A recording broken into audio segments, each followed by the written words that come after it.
하나님 아버지, 오늘도 저희들을 긍휼히 여기사 주님의 말씀 속으로 인도하시고 우리의 인생이 주님의 안목으로 세상을 보는 인생이 되게 하여 주옵소서. 예수님 이름으로 기도드리옵나이다. 하나님 말씀 요한복음 7장 25절부터 보도록 하겠습니다. 보면 예루살렘 사람 중에서 혹이 말하되 외모로 판단하지 말고 공의의 판단으로 판단하라 하시니까 곧장 자신들의 판단을 지금 보여주고 있습니다. 지금 요한복음 반일 이상을 하는데 몇 장이라고 물으시면 아니 난 10장을 알아들어요. 네, 7장. 예루살렘 사람 중에서 혹이 말하되 이는 저희가 죽이고자 하는 그 사람이 아니냐. 보라, 드러나게 말하되 저희가 아무 말도 아니하는도다. 그러면서 하는 말이 당국자들은 이 사람을 참으로 그리스도인 줄 알았는가. 분명히 이 당국자들은 예수님을 죽이려고 했습니다. 이게 거의 소문이 바닥에 난 모양이에요. 거의 공개적으로. 그런데 지금 성전에서 예수님께서 말씀을 전하시고 예루살렘에서 그러심에도 불구하고 예수님을 잡지 아니하니까 이 당국자와 다른 쪽에 있는 무리들이라고 볼 수 있죠. 이들이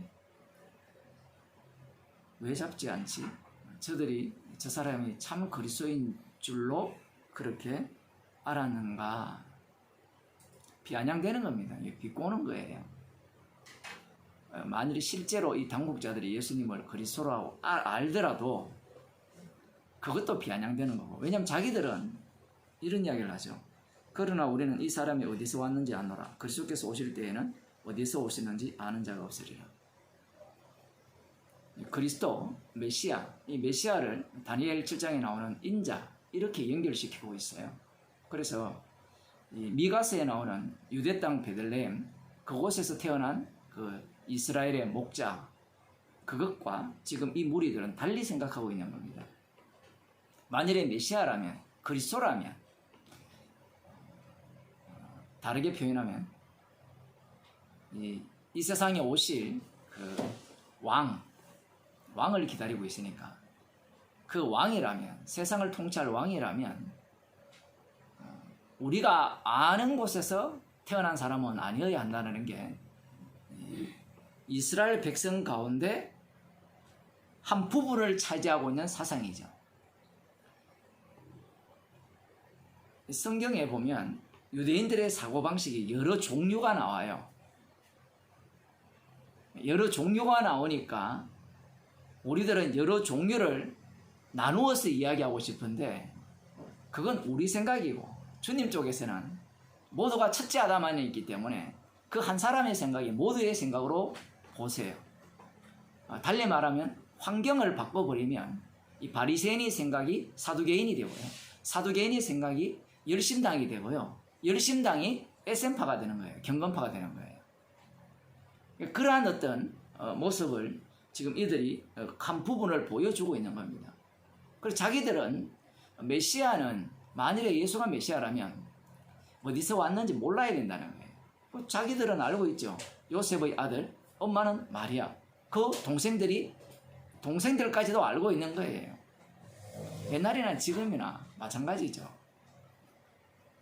유명한 사람이 나오면 그 뒷조사부터 하잖아요. 특히 이들은 자신들의 메시아니까 자신들이 지금 기다리고 있는 메시아를 지금 생각하고 있기 때문에 이들의 기준은 항상 구약이거든요. 구약 성경에 근거해서 판단을 하는 겁니다. 판단. 그 예수님께서 공의로 판단하라 이렇게 말씀을 하셨잖아요. 그렇게 말씀을 하실 때 이들은 우리가 판단하는 것은 지금 공의로 하는 거다라는 거죠. 외적으로 판단하는 게 아니잖아요. 말씀에 근거해서, 율법에 근거해서, 선지서에 근거해서 예수님을 판단하고 있는 겁니다. 그래서 이들은 이 사람이 어디에서 왔는지 안다는 거예요. 자, 여기에서 우리가 한번 생각해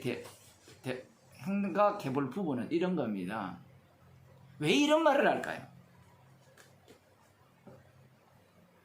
왜 이 사람이 어디에서 왔는지 우리는 안다. 그러니 당국자들은 지금 저 사람을 잡아서 처형을 해야 되는데 왜 하지 않느냐? 만일에 우리에게 그러한 권한이 있었다면 저 사람을 잡아서 처형할 거다라는 것까지도 지금 내포하고 있는데 왜 예수님에 대해서 이런 평가를 내립니까? 요한복음 6장에 보면 예수님께서 물고기 2마리와 보리떡 5개로 장정 5,000명을 먹이시잖아요. 그럴 때 사람들이 예수님의 출신을 따졌습니까? 따지지 않았습니까? 따지지 않죠. 어디에서 태어났느냐? 관심 1도 없죠. 그 부모에 대해서 관심 없습니다. 왜 그렇습니까? 예수님께서 구약의 모세처럼 놀라운 기적을 그들 눈앞에 보여주셨기 때문이에요. 그들 눈앞에 기적을 보여주시니까 그들이 지금까지 담고 있던 모든 말씀들을 그 기적이 다 삼켜버렸어요. 그 기적이 다 삼켜버리니까 그들이 판단하는 모든 것들이 기적 속에 함몰된 거예요. 그러니 그때는 어디 출신인지 관심이 없습니다. 왜냐하면 이런 자야말로, 이런 분이야말로 자신들이 기다리는 메시아, 유대인의 왕이라는 거예요. 이 정도의 능력이 있다면 그 다음부터는 다른 문제는 문제가 되지 않는 겁니다. 우리들이 잘 아시다시피 모세가 바로와 싸워서 승리를 했잖아요. 모세가 예언한 그 선지자니까 그 선지자가 우리와 함께 한다라고 했을 때는 마치 그 선지자는 모세가 하나님과 대면하여서 직접 말씀을 들은 분이잖아요. 그분이 우리 가운데 오셔서 함께 한다면 실패라는 것이 있느냐? 없다라는 겁니다. 왜 없느냐라고 하면 구약에 들어가 보면 이스라엘 백성들이 모세가 있음에도 불구하고 원망과 불평을 계속 쏟아내잖아요. 그래서 하나님이 진노를 받아서 멸망당했습니다. 이러한 내용들을 이들이 알고 있잖아요. 알고 있으니까 이들 스스로는 우리는 그렇게 하지 않겠다라는 그러한 결심을 갖고 있고 모세가 예언한 그 선지자가 우리 가운데 온다면 그를 임금으로 삼아서 그 다음 나오는 게 뭐예요? 성경을 지금 해석하는 법이에요. 모세가 우리의 지도자가 되면 그가 우리 가운데 왕같은 왕이 되면 결국은 이 에레미야서에 예언된 그 목자라면 미가서에 예언된 그 유다의 이스라엘의 목자가 된다면 다윗의 후손으로 오시는 다윗 왕이 된다면 우리를 모세처럼 이끌 거라는 겁니다. 다윗처럼 이끌고요. 사실 모세처럼 이끈다는 것을 자세히 들여다보면 어떻습니까? 모세가 이끌고 가잖아요. 이끌고 왔는데 약속의 땅에 아무도 못 들어가요. 이 성경을 읽을 때 그게 안 보이는 겁니다. 나와 같은 선지자 하나를 세우더라도 그들은 그 말씀의 의미를 지금 모세 같은 지도자가 필요한 시기거든요. 그러한 시기니까 그러한 선지자가 그러한 어떤 모세 같은 자가 와서 우리 가운데 왕이 되어진다면 이 바로와 같은 이 로마 제국을 무너뜨리고 선지자들이 예언한 그 하늘나라, 그들이 지금 기다리고 있는 하늘나라잖아요. 그 하늘나라를 이 왕이 이루어서 그 속에서 우리들이 살 수 있을 것이라는 그런 기대감을 지금 갖고 있는 겁니다. 모세가 인도했을 때 그들은 다 하나님의 손에 의해서 다 멸망당했다라는 사실을 생각 안 하죠. 혹시 여러분들은 어떻습니까? 읽었을 때 창세기, 출애굽기, 레위기, 민수기, 신명기까지 그 너보아스 아닙니까? 거기까지 모세가 인도를 하잖아요. 읽었을 때 어떤 느낌이 들어요? 야, 모세가 인도하니까 그 길이 어땠다고요? 우리를 안전하고 살리는 길로 인도했다. 우리는 그렇게 보이죠. 그런데 놀랍게도 하나님께서는 분명히 신발조차도 하나도 휘어지지 않게 인도하셨거든요. 인도하셔서 어떻게 하셨어요? 다 죽여버립니다. 언약을 위한 이스라엘이기 때문에 그래요. 그런데 인간 입장에서는요, 이 언약을 위한 이스라엘, 달리 말하면 여호와의 이름이거든요. 여호와의 이름은 심판하시는 하나님이에요. 세례관이 회개하라 천국이 가까웠다, 도끼 들고 왔다 했거든요. 심판하는 메시아예요. 심판하는 주. 그 여호와의 이름이라 했을 때는 심판하는 주인데, 그 심판에서 이스라엘 백성들은 애국과 다르게, 바로와 다르게 어떻게 살아남았느냐 라고 하면 심판 속에서의 구원이거든요. 그걸 전가하기 위한 이스라엘인데, 그걸 알려줘도요, 그렇게 생각 안 해요. 우리들을 보면 그렇잖아요. 우리 다 알고 있는데 그래 삽니까? 알아도 소용없어요. 알아도 소용없다는 게 구약이고요. 그래서 새 언약이 세워지면 주님이 우리 가운데 법을 집어넣어버리죠. 성령께서 우리와 함께 동행하시면서 하나님의 법이 들어가시니까 그 법의 완성은 십자가니까, 십자가 앞에서 우리는 날마다 주님께서 죄인 만들죠. 우리가 뭐 간파하고 이해하고 파악해서 가는 게 아니라 얘기입니다. 근데 사람들은 구약 이미 성령이 왔음에도 불구하고 성령이 안 오니까 구약식으로 이해를 하는 거예요. 내가 어떻게 해야 되는지, 내가 어떻게 준비해야 되는지, 내가 어떻게 믿어야 되는지.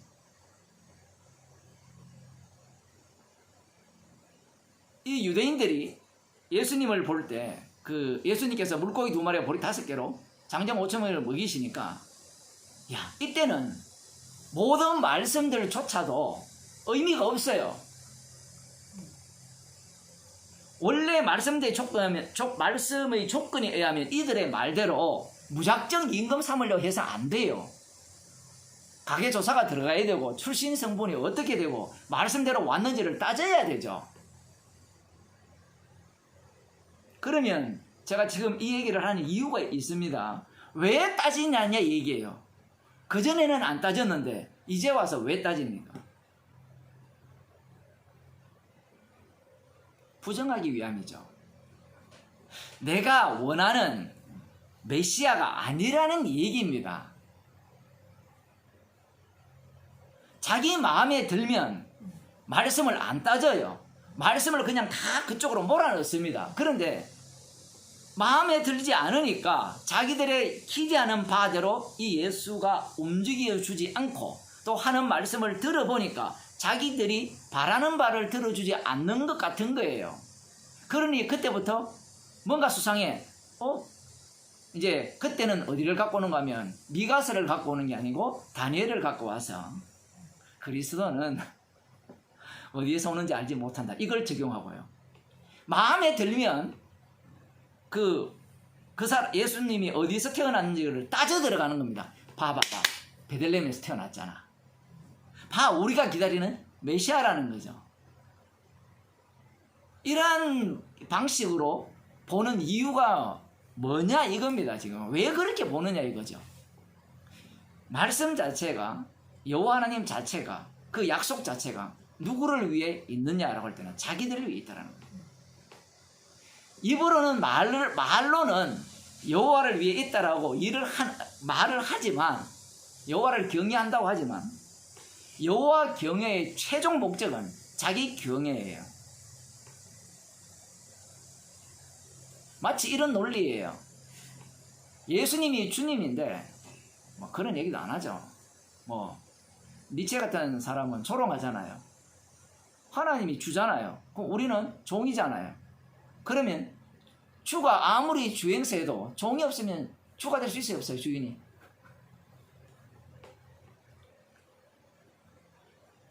맞는 말을 해요. 맞는 말. 맞잖아요.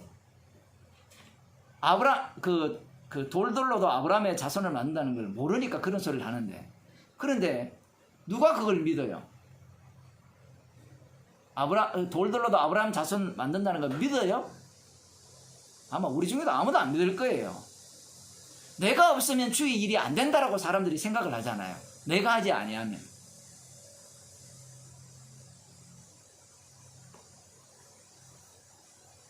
하나님에 대해서 그렇게 생각하는 거예요. 내가 없으면 하나님은 하나님다워질 수가 없어요. 그러면 결국은 주도권을 누가 갖고 있어요? 주인이 주인다워지려면 종다워야 돼요. 자, 종이 주인을 규정합니까? 주인이 주인 자신을 규정합니까? 종이 주인을 규정하죠.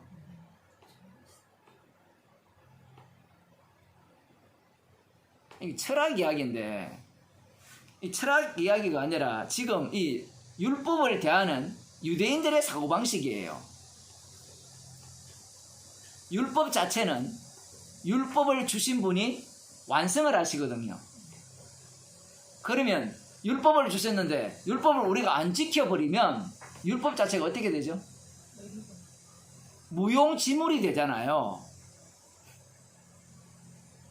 그러한 사고방식을 갖고 있는 겁니다. 자기 중심으로, 사람 중심으로 지금 유대인들이 예수님을 판결하는 거예요. 만일에 예수님께서 계속해서 떡을 주시고 이 가난하거나 어려움에 처한 그들에게 뭐 하늘에서 황금 덩어리가 떨어지게 이렇게 하셨다면 이 예수님에 대해서 이런 평가를 내리지 않을 거라는 겁니다. 요한복음에서는 그 11조 이야기가 안 나오거든요. 이런 게 참 신기하죠, 그죠? 요한복음에서 11조 이야기가 안 나와요. 그리고요, 이 사복음서예요. 할례 이야기도 거의 없어요. 예수님이 할례 받으신 이야기와 그 다음 우리가 지난주에 살펴본 안식일에 할례를 행하는 이 얘기 거의 없어요. 사람들은요, 성경을 볼 때 세상 사람들이 보는 이 세상의 방식으로 성경을 봐요. 성경에 많이 기록되어 있으면 중요하고 한 번밖에 기록되어 있지 않으면 하나도 안 중요하다고 생각해요. 그게 사람들이 성경을 보는 방식이에요. 중요하다면 성경에서 수도 없이 강조해야 된다는 거예요. 중요하지 않다면 강조하는 그 반복 숫자가 적다라는 거죠. 그런 안목으로 성경을 보는 겁니다. 왜 그렇게 보느냐? 마찬가지예요. 중요도가 높은 것들은 중요하게 보겠다라는 것은 자기가 중요하게 봐서 뭔가 얻으려고 하죠. 그 11조 얘기를 먼저 조금 한번 해보겠습니다. 11조에 대한 이야기를 한 번도 안 했기 때문에 요한복음을 다 끝나가도 11조가 안 나오기 때문에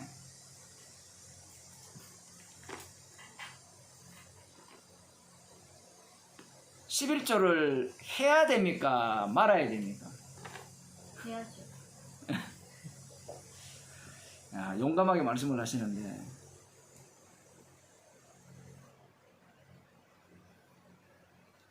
그러면 우리가 율법을 지켜야 됩니까? 안 지켜야 됩니까?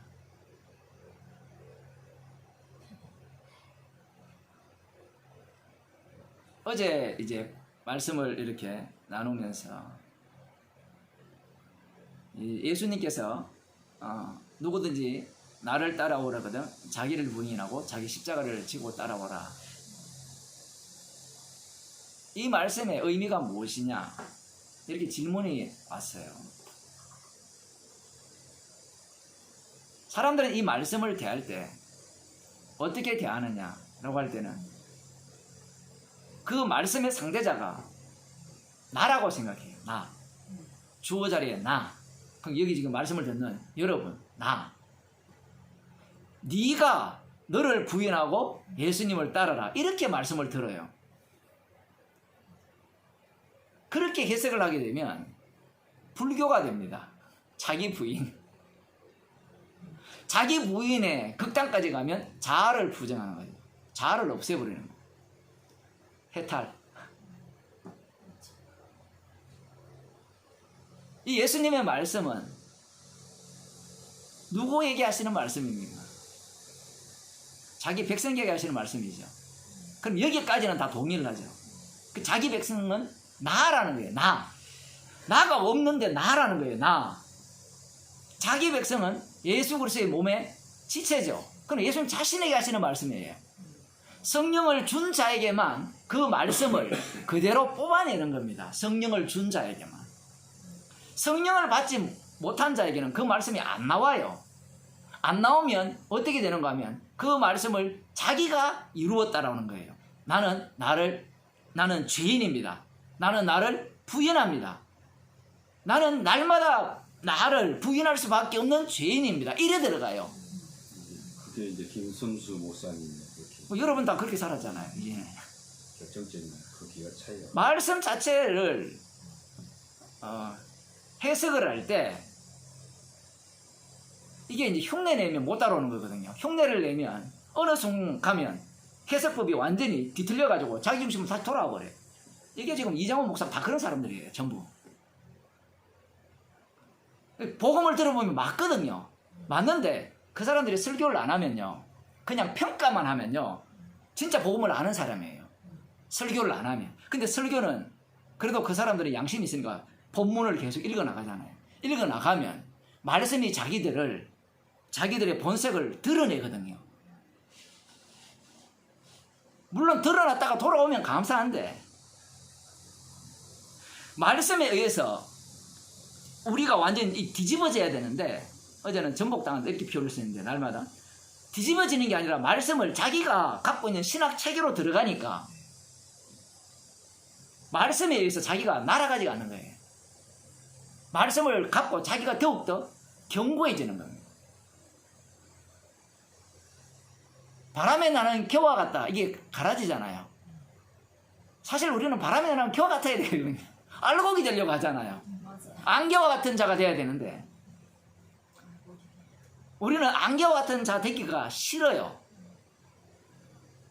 말씀의 진리를 알았으니까, 이제 복음을 알았으니까 이제 제가 말씀을 연구하겠나이다. 들어가죠.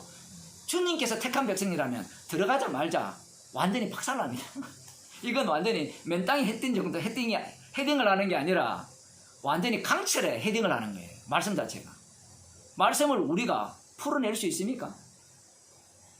사람들은 성경 말씀이 글로 기록되어 있으니까 우리가 막 풀어낼 수 있다라고 덤비는 거예요. 그 덤벼드니까 말씀이 그렇게 만만해요?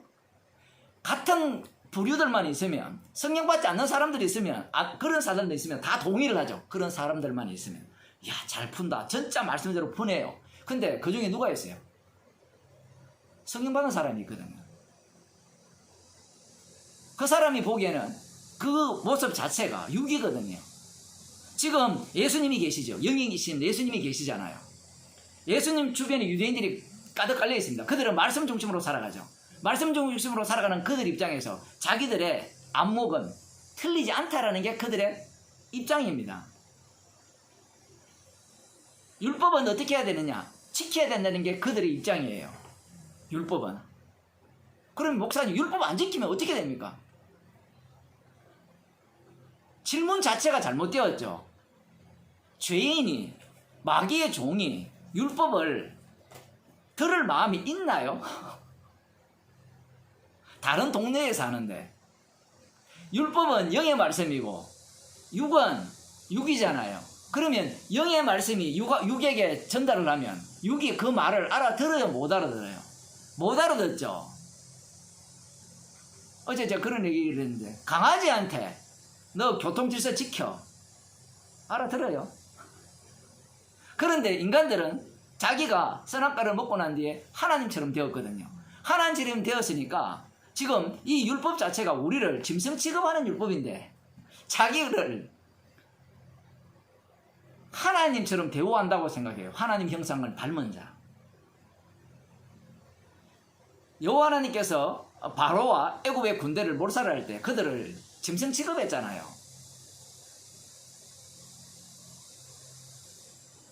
짐승 취급을 했기 때문에 그들을 몰살시켜버리는 겁니다.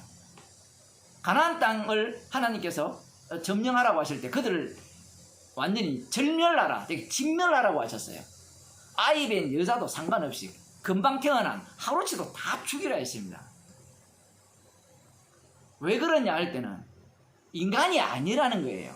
인간이 아니면 뭐냐? 죄인이라는 겁니다. 죄인이라는 것은 마귀의 종이기 때문에 어디에 가는 것이 가장 합당하냐? 요한계시록에 나오죠. 마귀가 어디로 갑니까? 예. 둘째 사망 속으로. 그 속으로 마귀가 들어가죠. 불심판 속으로. 거기에 들어가기에 딱 맞은 조건을 갖추었다라는 것을 말씀하기 위한 율법이에요.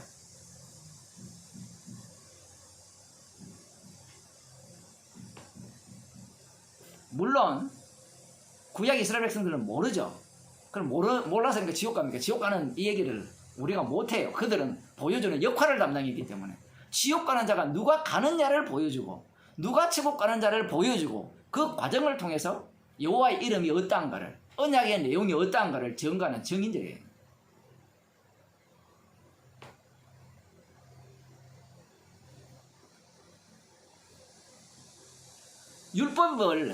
율법을 주셨잖아요. 11조가 율법입니까? 아닙니까? 참 이게 어려워요. 분명히 11조가 율법으로 되어 있는데 율법보다 먼저 뭐가 왔어요? 11조가 있거든요.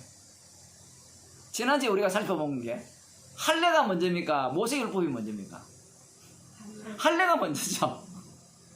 11조도 이 창세기 14장에 아브라함이 드린 11조가 먼저고 그 다음 이제 모세율법 속에 11조가 담겨 있어요. 이 특이한 게 요 두 가지 할례와 이 11조가 아브라함과 관련되어 있는데 모세율법 속으로 들어왔다라는 겁니다.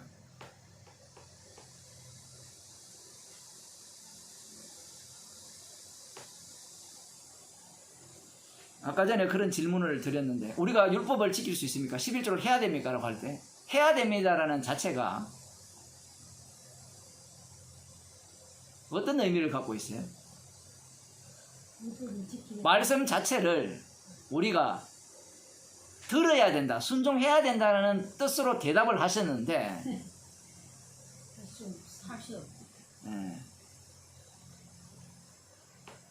이 순종해야 된다는 의미가 두 가지가 있어요. 말씀에 순종한다라는 말의 의미가 뭐 아마 사람들이 그런 걸 되게 오해를 하는 게 뭐 제가 기도를 할 때 순종하게 하옵소서 이런 표현을 하잖아요.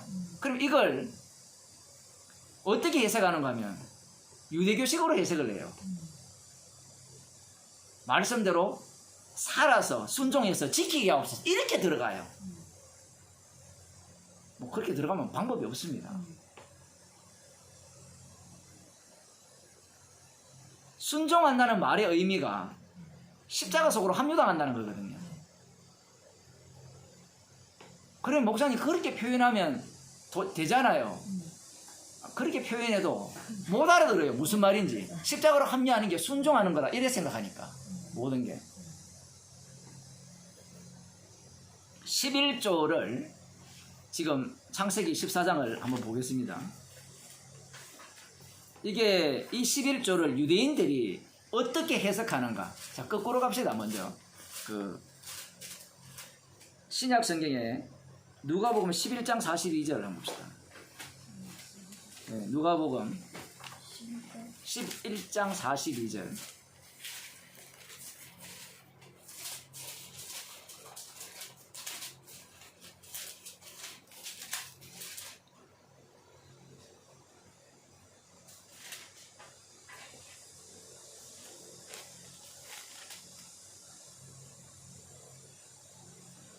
화 있을진저 너희 바리새인이여 너희가 박하와 운양과 모든 채소의 11조를 드리되 공의와 하나님께 대한 사랑은 버리는도다. 그러나 이것도 행하고 저것도 버리지 아니하여야 할지니라. 이렇게 말씀을 하세요.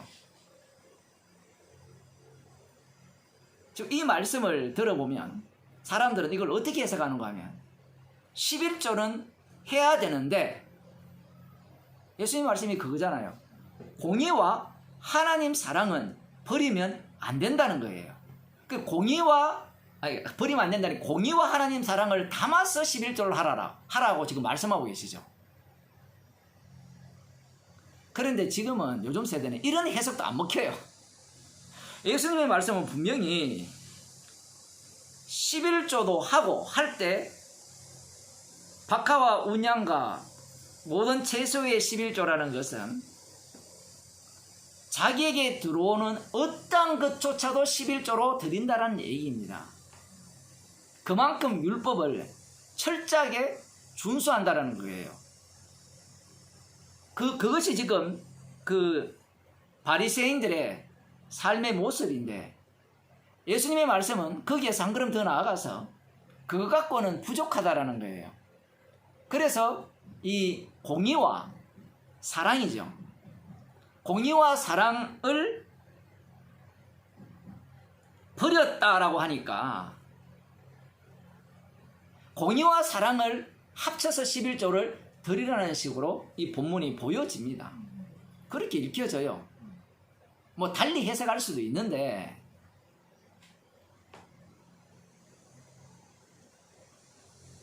그런데 11조가 없다라고 되어버리면 이건 뭐가 되는가 하면 율법이 없다가 돼요. 예수님께서 율법을 완성하러 오셨잖아요. 그 완성을 드러내는 차원에서 지금 이 말씀을 하시는데 이 말씀을 하시는 그 이유가 아니라 이 말씀을 하셨을 때 유대인들이 어떻게 알아들었을까요? 공의와 하나님 사랑만 더하면 되는구나. 마치 부자 청년이 와서 제가 무엇을 하여야 영생을 얻겠습니까? 아직도 제가 무엇이 부족합니까? 라고 할 때 플러스를 하는 방식으로 예수님의 말씀을 들을 수가 있죠. 그죠? 그런데 예수님의 말씀은 그런 차원이 아니죠. 공의와 사랑. 이 공의와 사랑은 어떤 의미입니까? 달리 표현하면 심판과 긍휼이거든요. 심판과 긍휼. 이것은 예수님에 대한 자기소개예요. 자기소개. 내가 바로 온전한 11조를 드리는 당사자라는 것을 지금 소개하고 있어요. 우리는 이 화 있을진저 너희 바리새인이여 라고 하니까 바리새인에게 하는 말은 화 있다라는 거. 이 말씀은 나중에는 그 화를 예수님이 다 덮어쓰거든요. 바리새인에게 11조를 제대로 하라라고 지금 가르치는 듯한 그러한 생각을 갖게 되잖아요. 그러니까 대부분 사람들이 온전한 11조를 어떻게 해야 되는가? 오늘 아침에 그 김학철이라는 그 연세대 교수가 있어요. 목사고 연세대학교가 신학부가 있거든요. 이 사람이 이제 11조 강의를 하는 겁니다. 11조가 과연 있느냐? 이 질문부터 하면서 뭐라고 이야기하는가 하면 오늘날에는 제사장이 없죠. 제사장이 있어요, 없어요?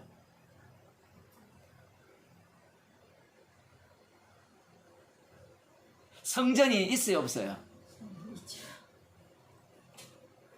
이게 그냥 문자적인 해석을 하면 그렇게 풀어나가. 제사장이 없잖아요. 그 사람들 입장에서는. 그렇지. 네. 성전도 없죠. 근데 성전도 있고 제사장도 있죠. 그 사람이 하고 싶은 이야기는 그런 율법적 11조가 없다라는 이야기를 하고 싶은 거예요. 그러면 없다고 이야기하면서 나와야 되는 게 뭐예요? 십자가가 나와야 되는데 뭐가 나오는지 아세요? 11조를 제대로 사용해야 된다는 겁니다. 11조를. 왜 해야 되는가? 그 이유는 안 나와요. 11조를 공의롭게 성경에 나오는 대로, 그리고 이 성경에 보면 11조를 레위인들에게 하고 제사장에게 가잖아요. 그러면 하나님을 위한 일이니까 하나님을 위한 일은 어떤 일이냐 할 때는 이 세상에서 공의로운 일이에요. 공의와 사랑이라 생각. 사랑을 베푸는 그러한 일에 11조가 사용되어야 된다. 성비야 조회수 23만. 손봉호 교수님하고 똑같으시네요. 그런 소리밖에 안 나와요. 왜냐하면 예수님이 지적하는 게 그 지적이기 때문에 그래요. 그 조금 이따 더 살펴보겠지만 다른 구약의 선지자들의 지적도 거의 동일한 지적이거든. 그때는 성전이 있었고 건물 성전이 있었고 제사장이 있었기 때문에 율법대로 11조가 바쳐지면 레위인들에게 들어가고 레위인들의 10분의 1은 받은 10분의 1은 받은 10분의 10분의 1은 제사장에게 가게 돼 있거든요. 그러한 내용들을 연구를 하는 겁니다. 연구를 하면서 그렇게 풀어내는 거예요. 자, 이 김학철 맞죠? 이 교수의 관점이 누구의 관점과 똑같은가 하면 이 유대인들의 관점과 똑같아요. 바리새인의 관점과. 그 중심을 어디에 두고 있어요? 11조에 두고 있어요? 나에 두고 있어요? 나 자신에게 두고 있는 거예요. 나 자신에게. 사람에게 두고 있는 거예요.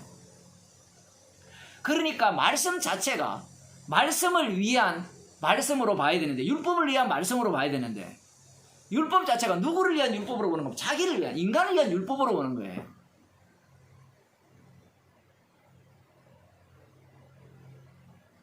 그렇게 11조를 이야기하니까 옳은 일에 수익이 있는데 11조 하는 것은 좋아요 나빠요?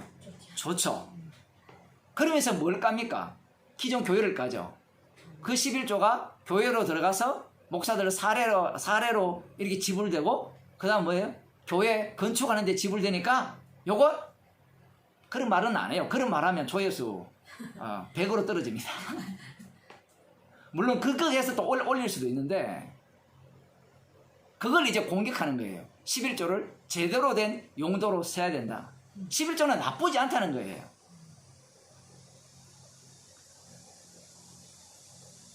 또 어떤 사람은 이 11조 강의에서 조회수가 완전히 수십만, 100만 될 수도 있는데 할 때는 40만, 50만이 뭐 이래 제가 보지는 않았는데 11조를 없다라고 이렇게 주장하는 사람도 있고 11조 하면 지옥 갑니다. 이런 제목으로 이제 글을 올려가지고 인기를 끄는데 11조 하면 지옥 가죠. 11조 안 해도 지옥 갑니다. 그 인간들이 좋아하는 이 요리를 해서 주는 거예요. 11조 한다고 얼마나 스트레스를 받았어요, 교인들이. 그 스트레스를 확 풀어줍니다. 11조 하면 지옥 간다니까. 그 다음 뭐예요? 안 해도 되겠네. 죽어 마땅하다가 나와야 되는데, 십자가가 밝히 보이게 되는데, 안 해도 되겠네. 이래 나오는 거예요. 사람들이 뭘 원합니까? 나를 위한 것을 원하죠. 예수님께서 이렇게 말씀을 하셨을 때 이 말씀을 예수님 자신을 지금 증거하고 있고 자신의 죽으심, 그 십자가에서 다 이루심을 증거하고 있다라고 말씀을 봐야 되는데 그렇게 못 보죠. 조금 전에 말씀드린 자기를 부인하고 자기 십자가를 지고 나를 따르라는 이 말씀 자체가 말씀이 예수님의 그 몸 안에서 이루어내시고 그 이루어진 내용을 자기 백성 속에 그대로 담아내신다는 것을 사람들은 믿기지가 않아요. 언제나 내가 나의 주인이었기 때문에 성령이 오지 아니하면 이 주인의 자리를 놓지는 않습니다.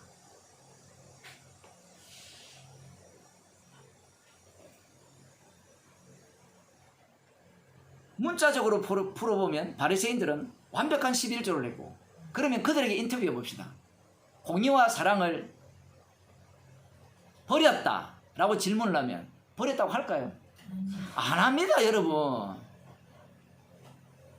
사람들이 오해하는 게 이런 걸 보고 뭐라고 하는가 하면 11조 하면서 저들은 공의와 사랑을 버렸다라고 하지만 그들은 그들의 상황 속에서 공의와 사랑을 다 행하고 있어요.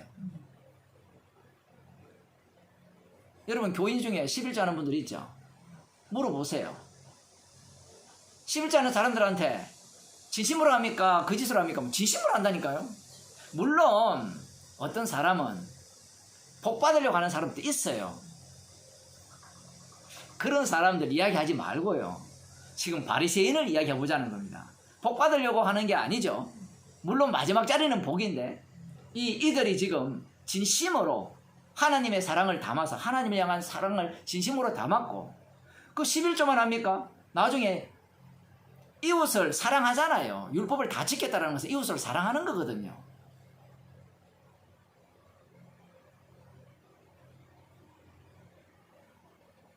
예수님의 말씀을 영의 말씀으로 안 보고 육의 말씀으로 수준 낮은 사람의 말씀으로 보는 거예요. 그러니까 예수님의 말씀을 들으면 그런 식으로 해석하면 누구나 다 해석할 수 있잖아요. 근데 11조 했는데 박하와 해안가 근처에 11조를 했는데 공의와 사랑이 빠졌다. 이렇게 듣는다면 그거 더 하면 되잖아요. 근데 공의의 사랑이 어디에서 나옵니까? 11조가 제대로 되어진다면 무엇이 나와야 되는가 하면 하나님의 공의라는 것은 심판이거든요.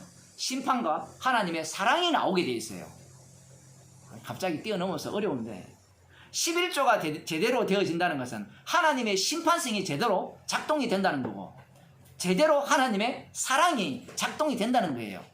율법 자체가 뭘로 되어 있습니까? 율법을 지키면 복을 받고 안 지키면 저주받잖아요. 그 공의와 사랑이 율법 속에서 쏟아져 나오죠. 율법이 완성되면 이 공의와 사랑 이 두 가지 요소가 반드시 쏟아져 나오게 돼 있어요.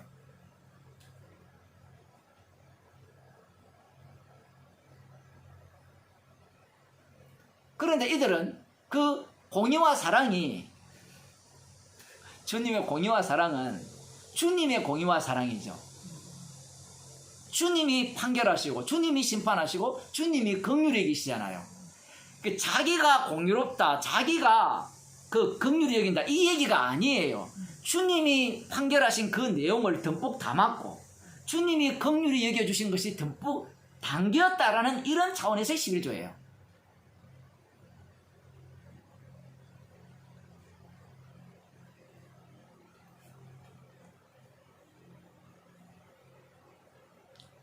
누가복음 18장에 보면 마태복음은 지금 이거 23장 23절은 이거와 동일한 비슷한 말씀이고요. 누가복음 18장에 보면 11조 잘하는 사람이 한 사람이 나오는데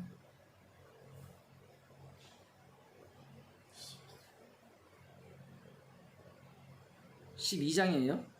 12절에 네, 12절에 네. 그게 보면 이 바리새인과 세리가 성전에 올라가서 기도를 하는데 바리새인이 이렇게 기도합니다.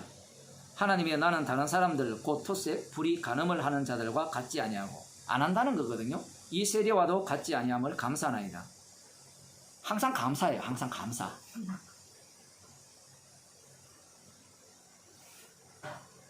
나는 1회에 2번씩 금식하고 또 소득의 11조를 드리나이다. 소득의 11조를 드리고 있죠.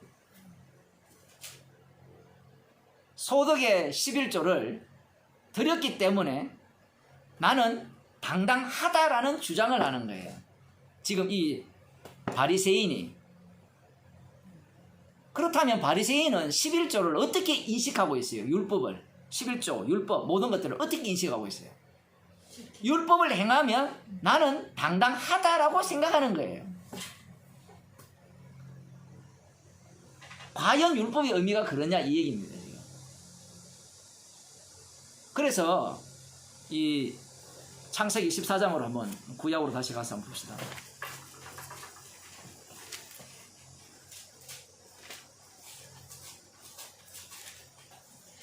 창세기 14장에서도 그 명확한 의미는 드러나지 않습니다. 그런데 이 11조가 어디에서 나옵니까? 전쟁에서 나오죠. 이게 엄청나게 중요합니다. 11조가 전쟁에서 나오는 거예요. 그러면 이 11조 하라는 레위기나 신명기에 나오는 그 말씀은 전쟁과 관련되어 있어요. 어떤 전쟁일까요? 약속의 땅에 들어갈 때는 여호와 이름의 전쟁을 했죠. 그들은 어떤 자들이었습니까? 이방인들이죠. 그들을 진멸하는 전쟁 속으로 합류합니다. 그 전쟁의 의미를 지금 이 아브라함이 먼저 보여주는 거예요.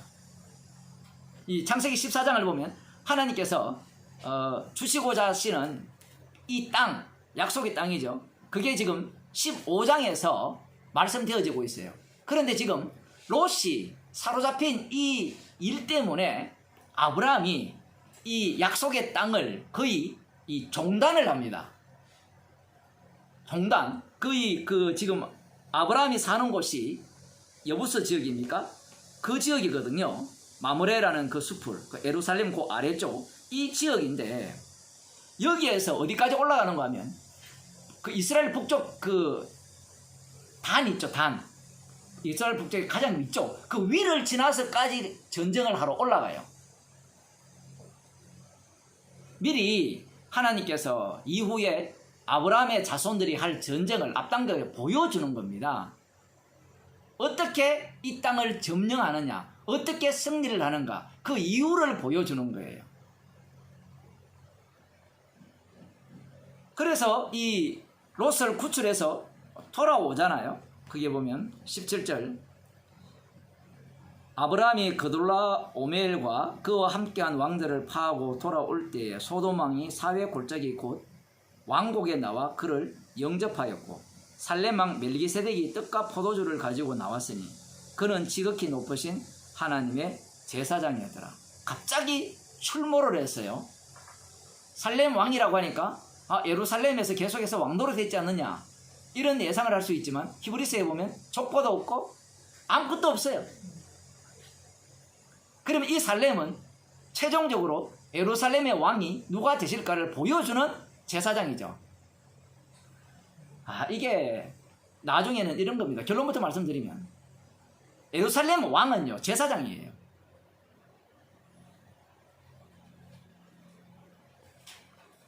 이것은 이제 이거 진짜 많은 이야기를 해야 되는데 또 다른 이야기를 한번 하면 이런 거죠. 예수님 그 세례요한이 천국이 가까이 왔다고 예수님이 천국을 소개하죠. 천국은 이와 같으니 천국은 이와 같으니 이렇게 소개를 하잖아요. 그런데 이게 정말 사람들이 그 어리석은 것이 세례요한이 소개하는 천국은 어떤 천국이에요? 왕권을 갖고 와서 심판하는 천국이죠. 그 내용까지는 맞아요. 그러면 심판에서 어떤 나라를 이루는 왕입니까? 그 예수님이 왕이 되어서 다윗 왕이 다스리던 그 나라와 같은 강력한 제국을 이루는 왕국이 바로 천국이에요. 그런데 예수님께서 천국 비유를 많이 말씀하셨잖아요. 천국 비유를 말씀하신 그 내용을 들어가 보면 그 속에는 무엇이 담겨 있습니까? 세례요한도 자기가 전했는데 자기가 전한 내용을 잘 못 알아들어요. 무엇이 담겨 있는가 하면 공의와 사랑이 담겨 있어요. 항상. 천국은 알곡과 가라지를 나누거든요. 심판이 나옵니다. 항상 천국은. 천국은 이와 같으니. 그러면 주님의 공의와 사랑은 어디에서 나옵니까? 십자가에서 나오거든요. 십자가 아니 천국이에요. 지금 이 얘기를 하는 이유가 무엇인가 하면 천국이라 하니까 사람들은 그 천국을 자기가 상상하는 천국, 자기가 상상하는 천국은 딱 하나예요. 다윗이 이 거의 모든 지역을 점령하고 솔로몬이 더 확장한 그 제국을 이루는 그 천국 외에는 없어요. 인간이 생각하는 천국은.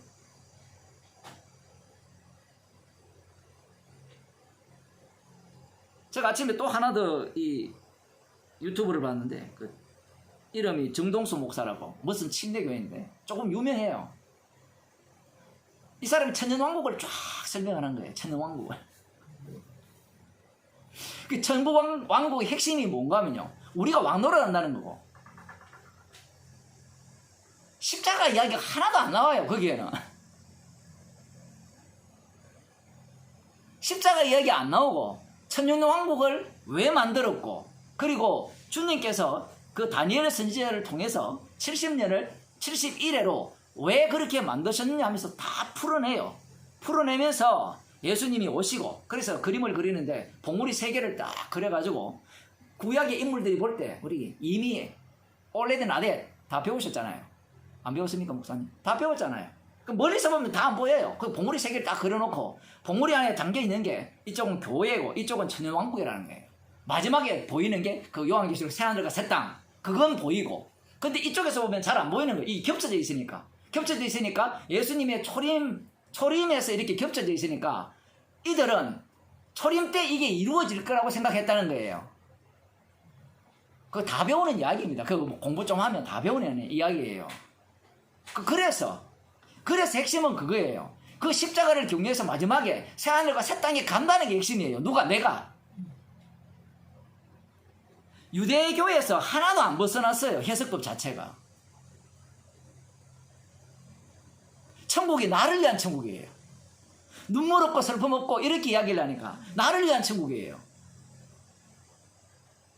눈물을 누구 때문에 흘렸어요? 주님 때문에 흘렸잖아요. 주님을 위한 천국이잖아요.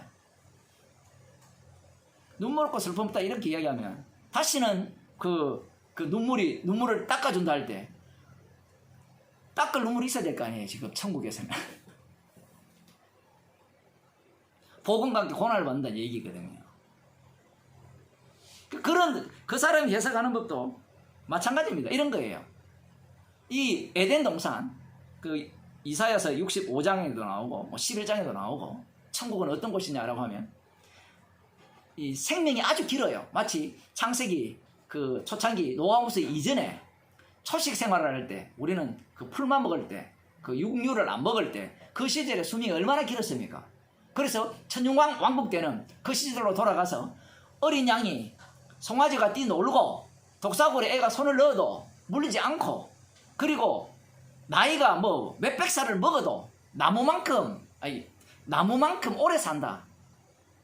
이렇게 성경에 기록되어 있으니까 그게 뭐 500년, 600년, 700년 산다. 이렇게 해석을 해요.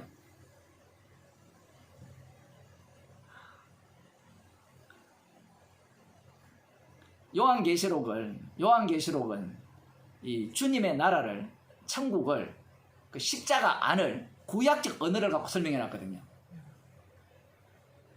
그러면 왜 그렇게 설명했으니까 물으면 그렇게 해도 저렇게 해도 인간은 못 알아듣게 돼 있어요. 내가 중심이기 때문에 성령이 없으면 아들의 나라를 볼 수가 없습니다. 내가 중심이기 때문에. 무엇만 작동합니까? 성경을 보면서 나의 탐욕만 작동하는 거예요. 그래서 요한계시록을 잘 해석해서 우리가 알아가지고 그 다음 어떻게 하겠어요? 내가 거기에 들어가야 된다는 거예요. 거기에 뭐 얼마나 웃기는 이야기인가 하면 7년 대환란이 오기 전에 우리가 주님이 오셔서 휴거를 한다는 겁니다. 뭐 이게 되게 복잡해요. 여러 가지 이론들이 있기 때문에 환란 후에 오느냐, 환란 전에 오느냐, 뭐 3년 반 전에 오느냐, 후에 뭐 이런 이야기를 하거든요. 그러면 스데반 제사장 돌 맞아 죽었는데 환란 전에 왔어요? 환란 후에 왔어요? 사도 바울도 순교당했는데 그러면서 겁을 막 주는 거예요. 엄청난 두려움 속에 휩싸인다는 거죠. 7년 대환란을 보게 되면. 지금 이 코로나가 흥행하니까 종말론이 또 기세를 부리거든요. 겁난다는 겁니다. 겁나면 어떻게 해야 되죠? 준비해야 되죠. 지가 준비해서 갈 그 천국은 지옥입니다. 그러니 내가 들어가서 행복하게 살라라 그것밖에 없어요. 우리가 들어갈라라. 천국에는 그리스도의 몸만 들어가요. 나는 못 들어갑니다. 그런 것이 성경에서 안 보이는 겁니다. 지금 여호와의 이름을 위한 이스라엘이죠. 그래서 이스라엘을 하나님께서 뭐라고 부릅니까? 하나님의 아들로 부르잖아요. 하나님 아들. 네가 가는 나라가 아니라는 거예요. 여호와의 이름을 위한 아들이고 여호와의 이름을 위한 약속의 땅이에요. 그래서 약속의 땅에 그들이 들어갔을 때 여호와의 이름을 위한 아들이 안 되니까 아들을 어떻게 해버립니까? 다 쫓아내버리게요. 그런 걸 보면서도 그들은 하나님은 우리를 위해 있다는 거죠. 여호와 이름 중심이 아니라 자기 중심이라는 겁니다. 자, 전쟁에서 돌아왔는데 이 살렘왕 멜기세덱과 그 소돔 왕이 돌아와서 영접을 하는데 먼저 멜기세덱이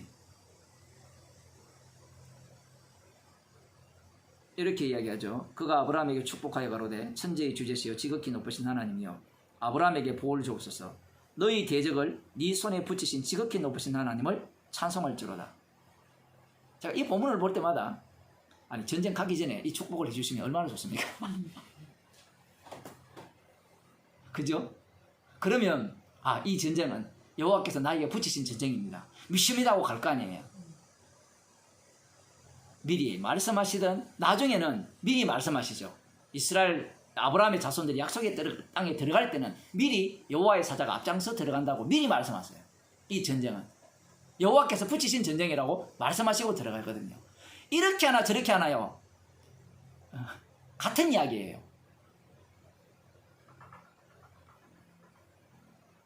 지금 이 이야기를 하는 이유는 여기 보면 너의 대적을 네 손에 붙였다 했죠.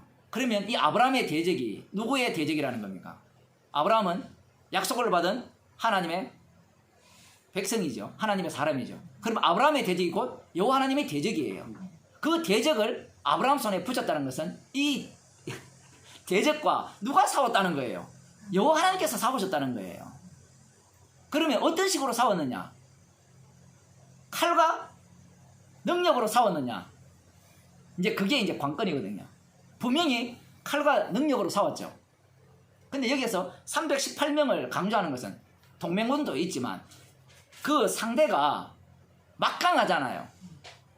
그러면 칼로 승리한 전쟁은 아니라는 것이 누가 봐도 명확한 거예요. 마치 다윗과 골리앗과의 전쟁에서 물맷돌의 승리라는 말은 물맷돌로 승리할 전쟁은 아니었다라는 얘기예요. 할례 전쟁이었잖아요. 할례 전쟁. 약속이 있는 나라와 없는 나라. 그 전쟁을 해서 약속이 이긴 거고 할례가 이긴 거죠. 힘이 이긴 것이 아니라. 마찬가지입니다. 지금 너의 대적을 네 손에 붙이신 지극히 높으신 하나님을 찬송할지로다. 아직까지는 드러나지 않았습니다. 그러면 어떻게 붙였느냐 할 때는 하나님께서 전쟁을 하셨다는 것은 하나님이 희생한 거예요. 하나님이 인간 싸움에 왜 들어옵니까?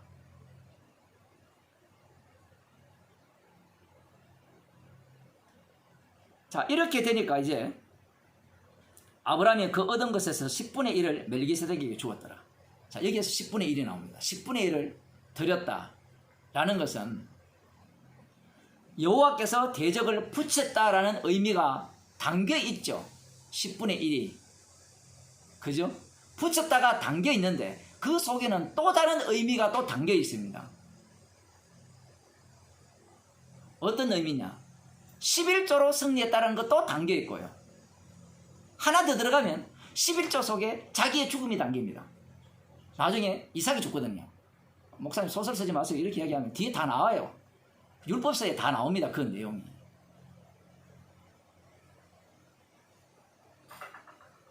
그러한 내용들이 지금 다 담기는 거예요.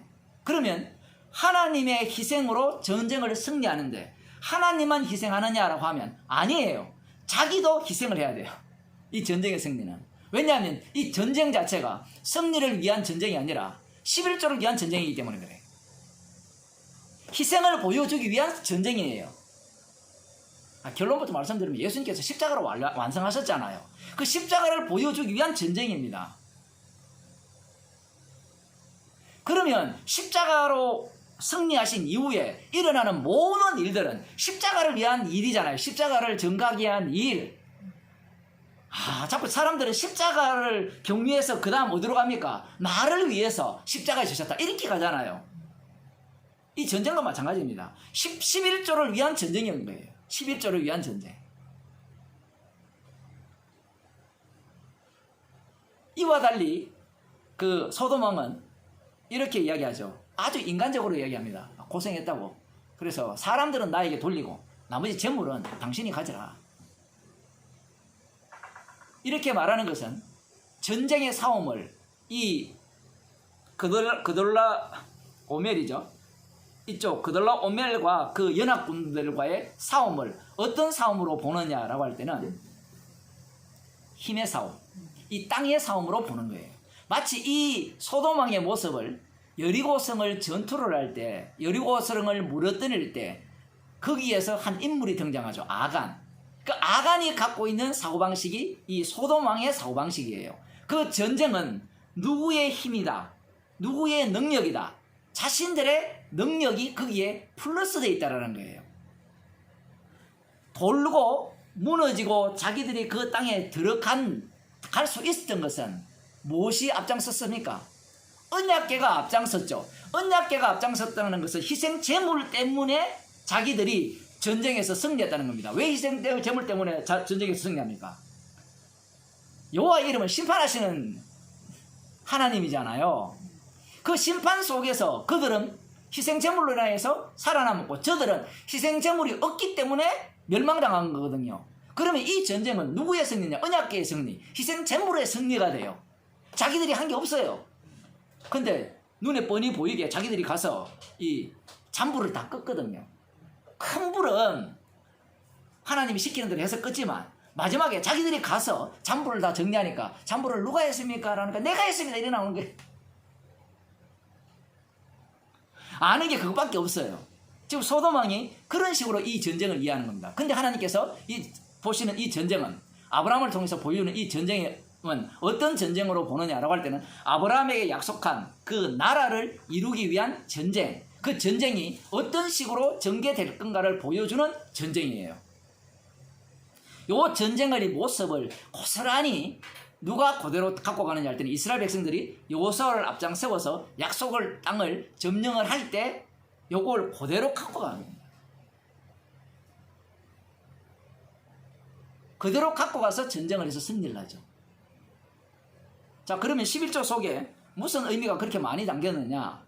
아, 이 전쟁은 주님의 힘으로 했습니다. 이 정도 하면 안 됩니까? 이렇게 이야기하면 그런 것은 가능하죠. 우리가 열심히 일했는데 10분의 1 떼주면 되잖아요. 10분의 1 떼주면 여기에는 나의 목숨이 들어갑니까? 안 들어갑니까? 안 들어가잖아요. 돈의 10분의 1만 들어가잖아요. 그런데 이 율법에서 말하는 11조는 네 목숨 내 나라 이야기예요. 10분의 1이 그러한 의미를 갖게 되는 겁니다. 성경 한번 봅시다.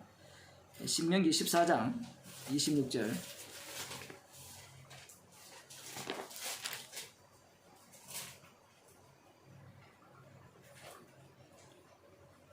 어, 22절부터 보면 너는 마땅히 매년의 토지 소산에 11조를 드릴 것이며 내 하나님 여호와 앞에 곧 여호와께서 그 이름을 두시려고 택하신 곳에서 네 곡식과 포도주와 기름의 11조를 먹으라 하죠. 11조를 드리는 것으로 끝나는 것이 아니라 먹어야 돼요. 하나님이 택하신 곳에서 성전에서 먹어야 되죠. 자, 그런데 이 11조를 누구에게 줍니까? 매년 드리는 그 11조는 레위인들에게 바치게 돼 있죠. 그럼 레위인들이 누굽니까? 민수기 보겠습니다. 민수기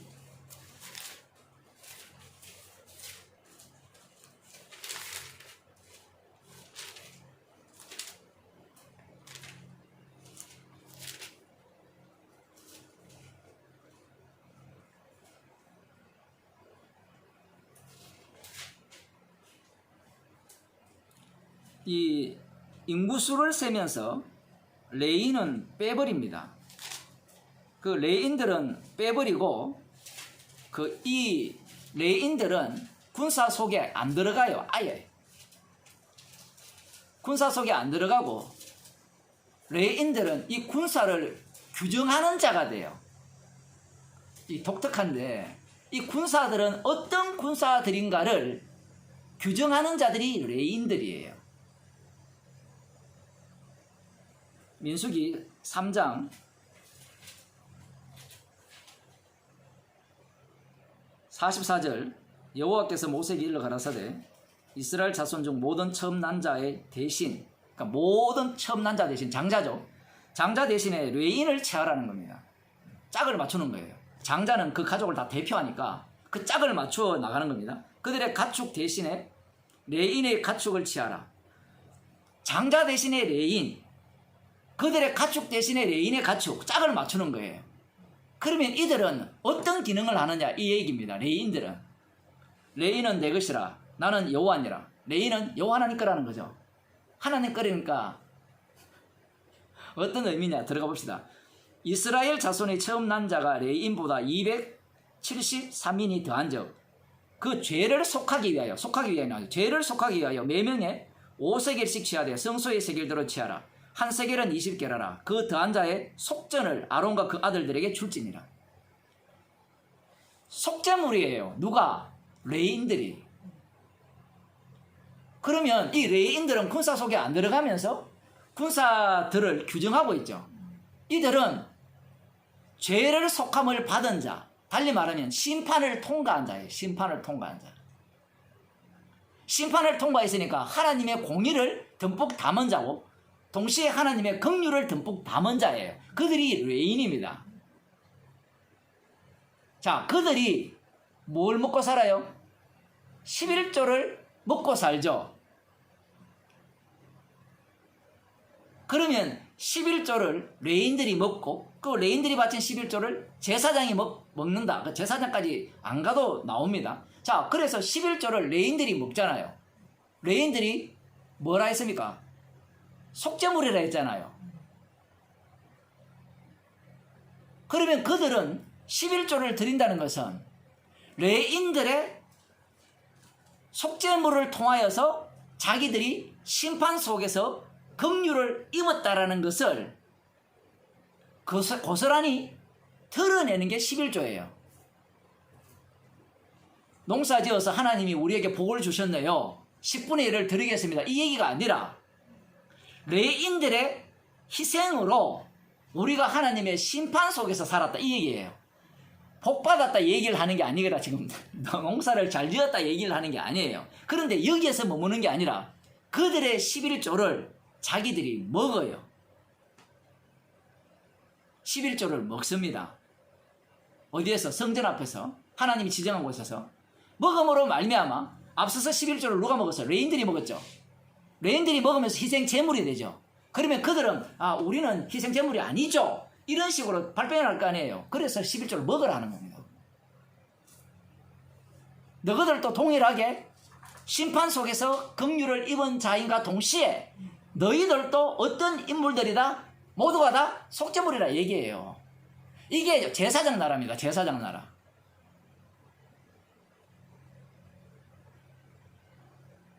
분명히 아까 레인들이 하나님 것이라 했잖아요. 그러면 이스라엘 백성들은 11조를 드린다는 것은 그 11조 속에서는 누구의 죽음이 담깁니까? 하나님의 죽음이 담기는 거예요.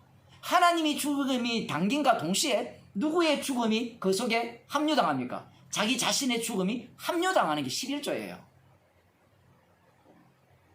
공의와 사랑을 너희들이 버렸다라고 했을 때 이 내용이 빠져버렸습니다. 11조를 하면 대조라고 나오는 거예요. 11조를 한다는 것은 주님의 희생 속에 나도 함께 합류당했습니다.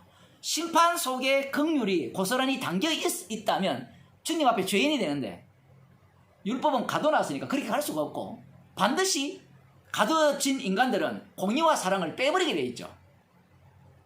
공의와 사랑이 들어가면 십자가를 자랑하게 돼 있어요.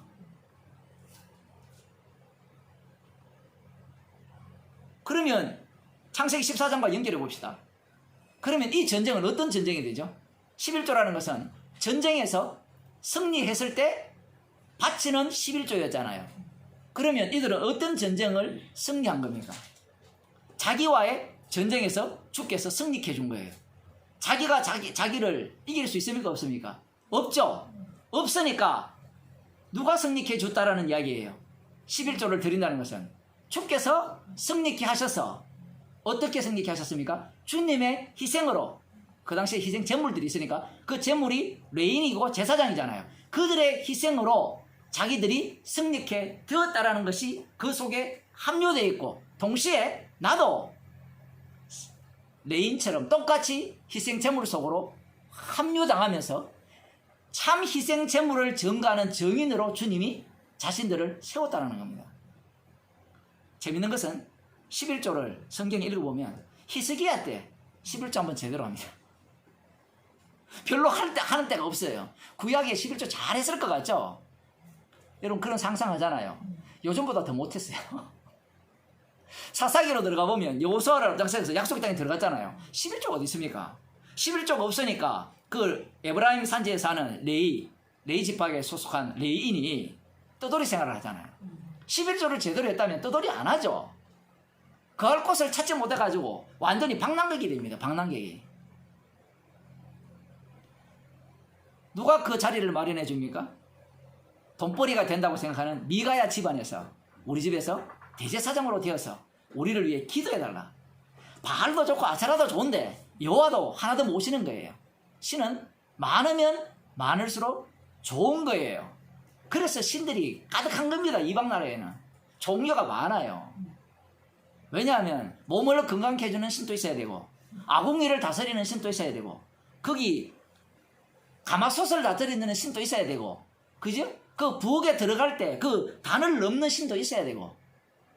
제가 지금 지어내는 얘기가 아니라 다 그런 신 다 있어요, 한국에. 지붕을 다스리는 신도 있어야 되고, 애를 낳게 하는 신도 있어야 되고, 아들, 딸 구별하는 신도 있어야 되고, 모든 신들을 다 만들어내는 겁니다. 그게 이제 너무 많아지니까, 귀찮으니까, 그 모든 신을 총괄하는 신 하나 믿는 거예요. 그게 인간들의 모습이거든요. 11조를 이들은 오해를 한 거예요. 그들만 오해한 게 우리도 오해하잖아요.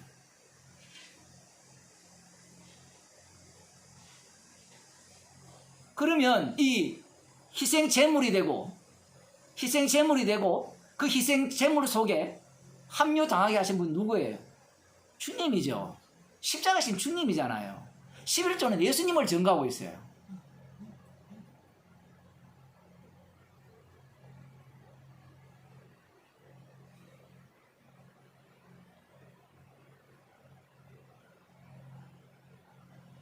말씀을 보면서 십자가가 보이지 않고 다른 게 보이는 겁니다. 누구처럼? 이 유대인들처럼. 아모스 4장 4절을 한번 봅시다.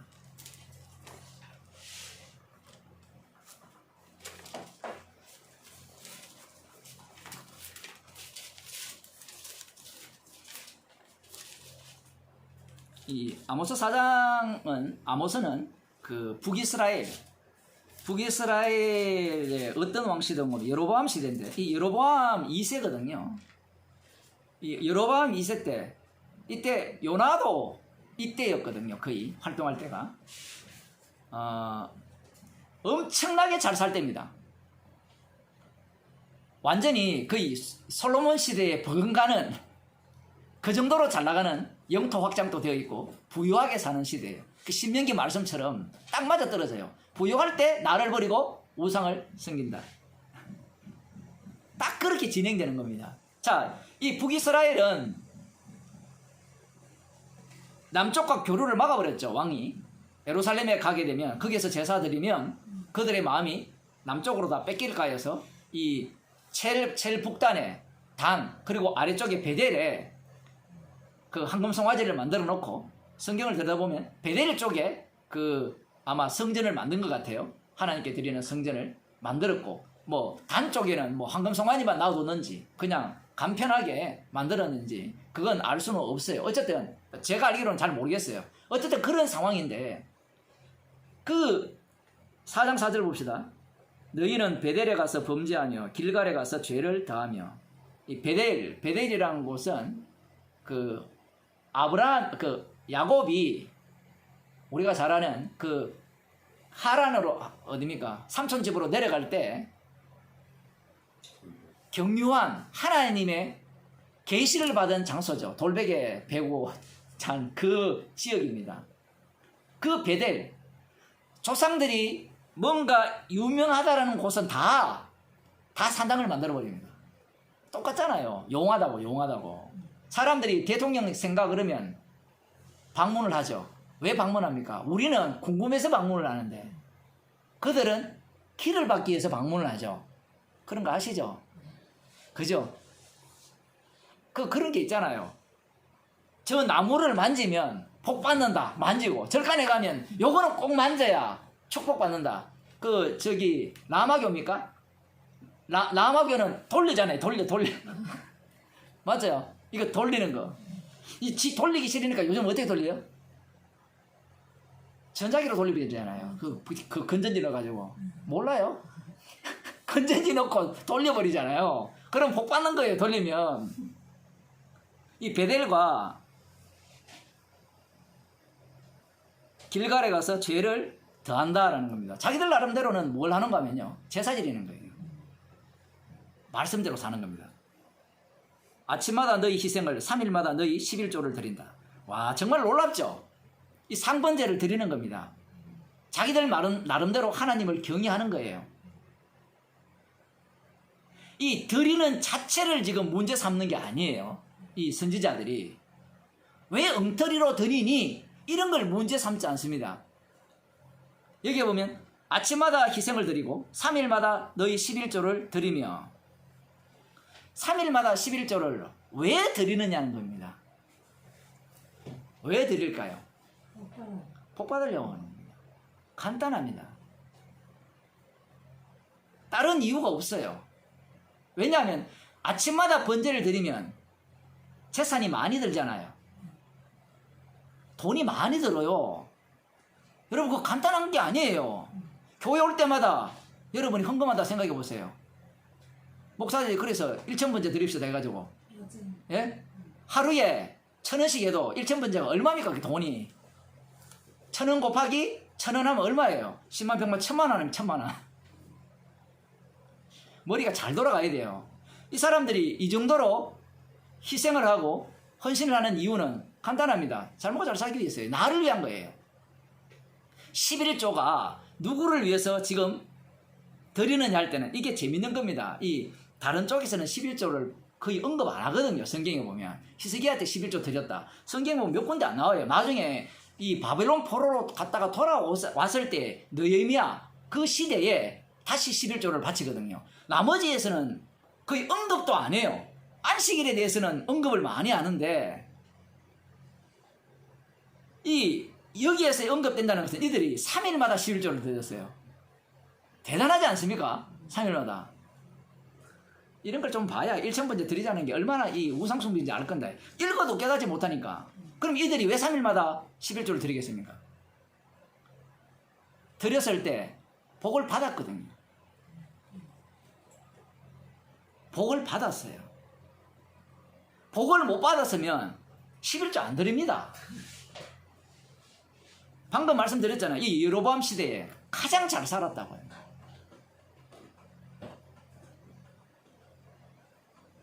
이들을 향해서 여기에 근무하는 제사장이 하나 있는데 10절에 보면 7장 10절에 때에 베델의 제사장 아마샤가 이스라엘 왕 르호보암에게 기별하여 가로되 이스라엘 족속 중에 아모스가 왕을 모반하느니 그 모든 말을 이 땅이 견딜 수 없나이다. 망한다라고 하니까 심판받는다고 하니까 열받은 거예요. 지금 이 베델에 있는 제사장 아마샤가 왕한테 통제를 해요. 그리고 이 위치가 만만치 않죠. 엄청난 권력을 가지고 부를 가진 거예요. 부를 가질 수밖에 없죠. 11조가 누구에게 갑니까? 레인에게 가고 뭐 이들이 레인에게 줬는지 모르겠지만 레인 자체가 없잖아요. 지금 북이스라엘 자체는 저거 마음대로 뽑아가지고 제사장 삼았으니까 모든 것들이 어디로 가겠어요? 제사장이 갈 거 아닙니까? 얼마나 갑부가 되겠어요.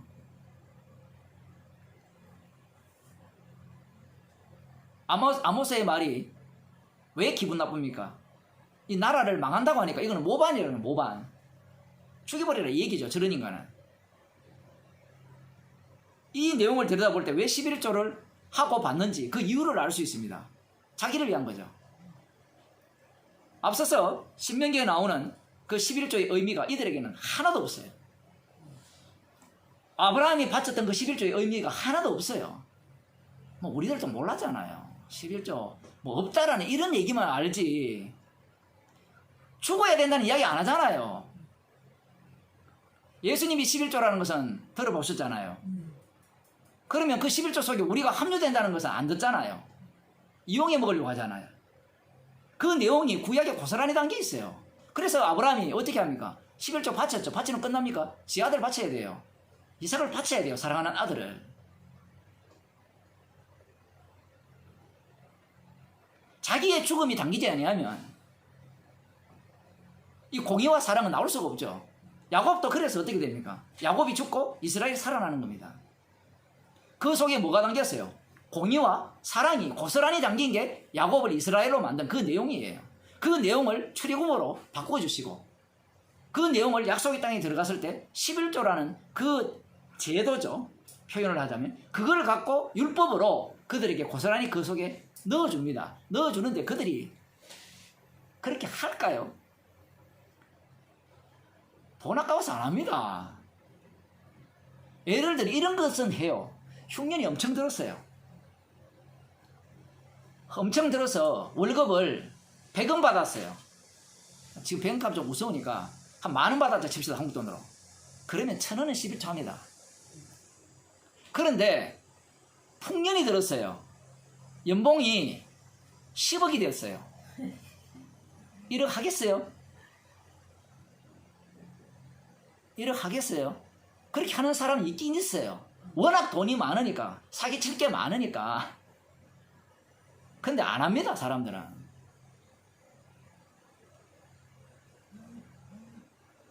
하긴 하죠. 뗄 거 다 떼고. 그래서 목사가 떼지 말고 온전하게 드려야지. 그 협박이 또 넘어가서 완전히 월급 받자 말자. 옛날에는 봉투로 줬잖아요. 요즘은 아예 뭐 보험금 다 떼고 나오니까 얼마나 신이 납니까? 11조.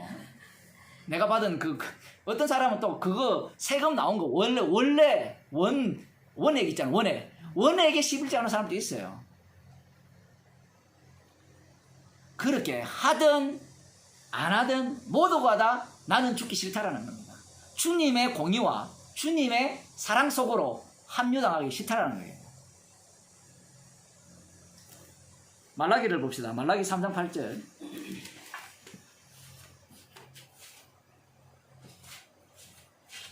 8절에 보면 사람이 어찌 하나님의 것을 도적질하여야겠느냐. 그러나 너희는 나의 것을 도적질하고도 말하기를 우리가 어떻게 주의 것을 도적질하였나이까 하도다. 이는 곧 11조와 헌물이라. 여기에 보면 11조를 도적질했다 하니까 사람들이 11조 하면 안 되네 이렇게밖에 이해를 못해요. 말씀을 읽을 때. 그건 성령 안 받아도 되잖아요. 예? 그래서 유대인들이 11조를 도적질 안 하고 조금 전에 맞죠? 소득의 11조를 하잖아요. 누가복음 18장에 도적질 안 합니다. 이 말씀을 알아듣기 때문에. 근데 예수님은 이걸 어떻게 봐요? 도적질 했다는 것은 너희가 11조를 안 했다는 것은 심판과 공의가 안 나왔다는 얘기예요. 그러면 너희들은 하나님이 원래 만드시고자 하는 이스라엘이냐 할 때는 이스라엘이 아니다는 겁니다. 그런데 성경에 보면 나의 것을 도적질하였으므로 너희가 저주를 받았느니라. 만군의 여호와 이르노라. 너희의 온전한 11조를 창고에 들여 나의 집에 양식이 있게 하고. 이것은 거의 외형적으로 보이는 내용이죠. 온전한 11조. 그걸 누가 합니까? 아까 누가복음 11장에 봤죠? 박하와 해안가 근처의 11조. 온전한 11조라는 거예요. 온전한 11조를 하면서 이게 레인에 가고 레인들이 어디로 갑니까? 제사장에 가면 제사장들이 먹을 그 창고. 그게 하나님의 창고예요. 거기에 가득 채워진다는 겁니다. 거기에 가득 채워지면 하나님의 축복이 너희에게 임한다는 얘기인데 지금 말라기는 끝났다는 얘기예요. 선지자들이 등장했다는 것은 그렇게 살아서 돌아오는 얘기가 아니에요. 이 온전한 11조를 누가 하시겠다는 겁니까? 말씀하신 분이 하시겠다는 거예요. 그런데 사람들은 이걸 읽으면서 하늘에 여기 보면 내가 하늘 문을 열고 너희에게 복을 쌓을 곳이 없도록 붙지 아니하겠느냐 이 말씀을 육적으로 다 얘기해버려요. 그러니까 이들이 11조를 하면서 뭘 기다립니까? 하나님의 복을 기다리는 거예요. 그래서 실제로 그 당시에 율법대로 산 부자 청년을 보세요. 왜 부자가 되었습니까? 물으면 11조를 제대로 했다는 거예요. 소득의 11조 1회 2번 금식 율법대로 살았기 때문에 복을 주었다는 겁니다. 자, 이게 교차가 되죠. 구약에서는 11조를 안 해서 어떻게 저주를 받고 신약에는 11조를 했기 때문에 저도 받은 자의 표를 내는 거예요. 인간은 다 할 수 있어요. 인간은 말씀만 주면요 안 지킬 수도 있고 지킬 수도 있어요. 지금 그 내용을 구약과 신약에 고스란히 담아놓은 겁니다. 안 지키고 지키를. 안 지켜도 저주고 지켜도 저주예요. 예수님이 왔을 때 지킨 자들은 나 지켰어요라고 하고 안 지킨 자들은 나 안 지켰으니까 구원하세요 이렇게 나와요. 중심이 누구기 때문에 그래요? 자기예요. 이 모든 말씀은 예수 그리스도의 죽으심, 십자가, 아들의 죽으심을 증거하는 말씀입니다. 아들의 죽으심 속에 무엇이 담겨있어요? 공의가 담겨있고 사랑이 담겨있는 겁니다.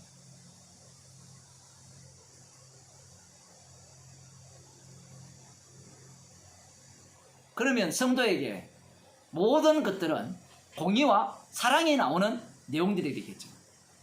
공의와 사랑이 나오는 내용.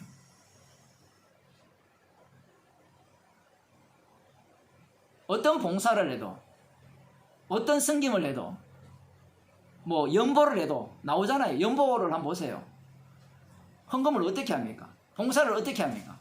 주께 하듯 하고 주께서 주신 힘으로 하라는 이 말의 의미는 이게 주님이 주셨습니다 이 얘기가 아니라 십자가의 완료성을 전가하라 이 얘기거든요. 그러면 성경에 그렇게 말씀하시지 왜 그런 식으로 말씀하십니까? 라고 하면 지옥 갈 때는 지옥 보내야 되잖아요. 말씀 자체가 심판이거든요. 심판 속에서 구원되는 자만 나오잖아요. 히브리서에 보면 4장에 보면 성도는 말씀에서 심판받아서 쪼개지면서 새롭게 쪼개지면서 주님의 공의로움과 주님의 그 십자가 사랑과 공의가 고스란히 성도 몸에서 드러나고 반복되잖아요. 그걸 위해서 우리를 불렀거든요. 그래서 11조 안 해도 지옥 가고요. 해도 지옥 갑니다. 뭘 해도 지옥 가요.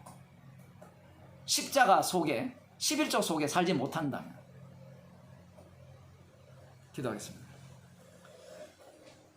하나님 아버지,